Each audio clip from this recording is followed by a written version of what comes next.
Kenapa kok orang yang membela nasab Sadeh Ba'alawi ini dikatakan budak, jomus, antek dan semacamnya? Ada dua alasan mereka. Yang pertama, mereka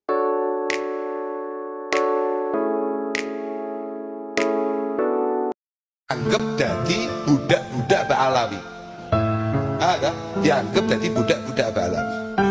Oh, ada cocok aja, gak masalah. Gak masalah, artinya apa? Santai aja. Orang awake dhewe biasa memperbudak orang. Sesekali dianggap budak ya bagus. Syukur-syukur awake dhewe benar-benar nekani hukukil ubudiyah, hak kehambaan kebudakan kita kepada Allah Subhanahu wa taala. Ora masalah, cocok-cocok aja. Aku tenang aja. Oh, ngono tok aku. Aku nek ngono tok takbir wis lali ya. Aku lali santai aja. Karena rasa sakit kita akan cibiran orang lain itu hanya karena kebodohan dan ketololan kita. Bismillahirrahmanirrahim. Ini pernyataan beliau tadi, Gus Kausar. Alhamdulillah saya sejalan sama dengan beliau. Silahkan kalian katakan budak, bahkan kalian katakan antek Yaman, antek habaib, bahkan jongus. Terserah, itu hak pribadi kalian, terserah. Tapi yang jelas, bahasa yang tidak indah itu mau kalian nisbatkan pada orang yang indah, orang-orang soleh, orang-orang alim seperti para habaib, kalian mau nisbatkan pada mereka, itu tidak apa-apa. Saya dikatakan budak habaib, oh saya budaknya orang alim, terserah. Kenapa kok orang yang membela nasab Sadeh Ba'alawi ini dikatakan budak, jongus, antek dan semacamnya? Ada dua alasan mereka. Yang pertama, mereka ingin membuat down mental orang yang mendukung nasab, yang membela nasab Sadeh Ba'alawi. Yang kedua, mereka menganggap para habaib ini adalah penjajah. Mereka ini termakan fitnah. Penjajah itu dulu ya Belanda. Biar saya kasih tahu, Belanda, Jepang, Inggris menjajah negeri ini, membawa kekayaan negeri ini ke negaranya, mempekerjakan rakyat pribumi. Rakyat pribumi dipaksa bekerja, hasilnya dibawa ke negaranya. Pribuminya dibiarkan kelaparan. Mereka dibiarkan kelaparan, dijadikan orang bodoh, orang tolol, karena tidak adanya pendidikan. Ini penjajah. Para habaib datang ke Indonesia, berdagang, berdakwah, membawa ilmu, mencerdaskan bangsa. Mereka berdagang. Orang berdagang apanya yang penjajah? Pribumi banyak di luar yang berdagang. Apakah itu dikatakan penjajah? Tidak kan? Mereka berdakwah, mereka menyebarkan agama Islam sama seperti halnya kiai.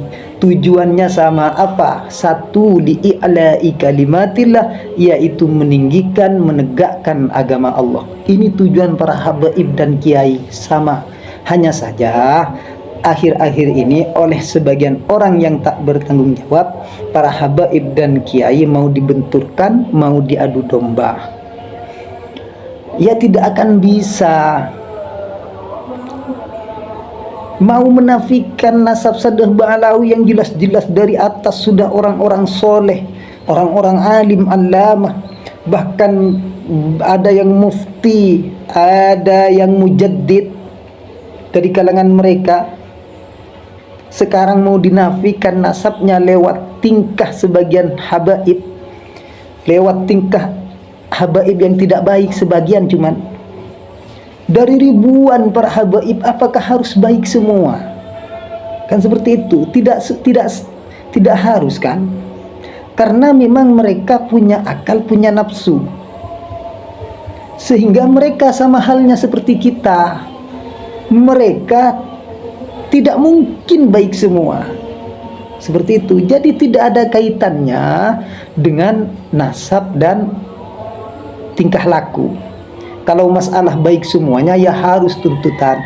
Cuman ini kita tidak bisa memaksakan dari golongan Sadeh Ba'alawi yang ribuan orang dipaksakan harus baik semua, tidak.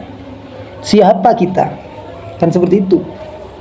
Nah, makanya dari dulu sampai sekarang para habaib dan kiai itu saling memuliakan.